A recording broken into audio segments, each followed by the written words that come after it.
Hi, my name is Florian Füsslin. I'm audio director at Crytek. Crytek is an independent game development and software company which is located in Frankfurt, Germany. So we have basically two pillars. One is the technology side of things, which is also one floor where we are in this building, which is our Cry engine everybody can use to develop games. And the other pillar are the games we're developing, so from Crysis to VR games like The Climb, all the way to Hunt Showdown. It's a game which is set in the late 18th century in the Louisiana swamps. You are a bounty hunter and you go in to find, kill and banish a boss monster, either alone as a solo player or together with a friend or even as a team of three. So Hunt Showdown is more a tactical shooter, let's say, compared to the Crysis series we're very well known for. So you have to plan your approach, it is cooperative, you have to really think about the next move. And it's also a bit slower, but at the same time it is still a first-person shooter. So once we hit the action, it is really guns blazing and bullets flying and everything you expect from a high-tension combat scenario. So in Hunt Showdown, the challenges were, first of all, the environment. We wanted to capture the lush and warm environment of the Louisiana swamp.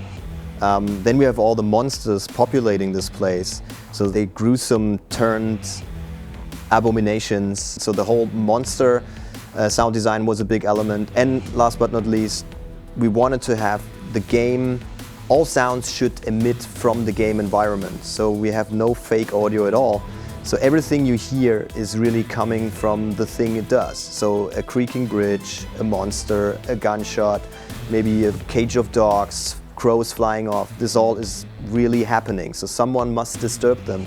And a big feature was using an HRTF plugin and really positioning the sounds super correctly so players can read them as well as possible.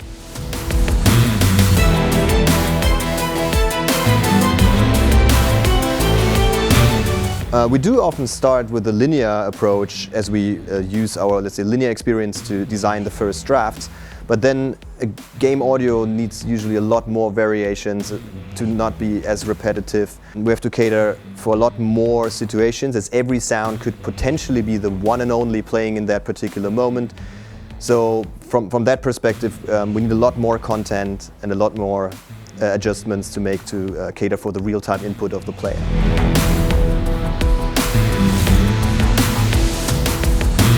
We have been using Steinberg Nuendo since 10 years, and we were super excited when they 5 years ago approached us to come and visit, and we were able to show our workflow, how we use the software to create all our sounds.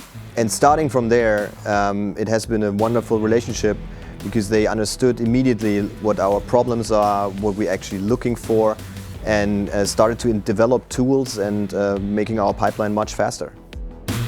We usually start our process by going out recording sounds or using elements from libraries and assemble them in Nuendo, mix them, treat them, do variations, and export all these variations with render in place or the Game Audio Connect feature directly into Wise. Once we hit the audio middleware, such as Audio Kinetic Wise, we build events out of that, which then get triggered by the Cry engine and distribute in our game world, where we define all the conditions, how and when this sound is occurring. Game audio in general is a very interesting field. You have sound effects, you have music, you have dialogue, and you have the player. And that's the fun part, because compared to linear media, you have to think in sources, like where is my sound supposed to be? You have to think in conditions, like when is it supposed to play? Or you have to also cater for all the real-time elements like distance, angle, etc. So like how is the behavior between the listener and the emitter? So if you're interested in getting deeper into game audio, I recommend, first of all, learn the audio middlewares, get familiar with the pipeline of Nuendo and the game features specifically built for. Get also familiar with the Cry engine or game engines in general. Everything of that, like there are tons of documentation out there. There are YouTube videos, there are tutorials. It has never been easier to get into that field.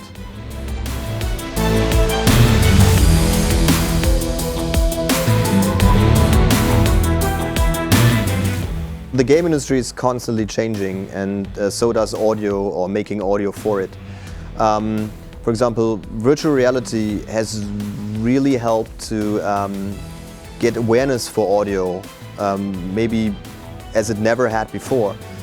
Because as we are now really on this level of detail, and VR games need that level of detail, audio suddenly plays a big role in also not making the player sick, for example.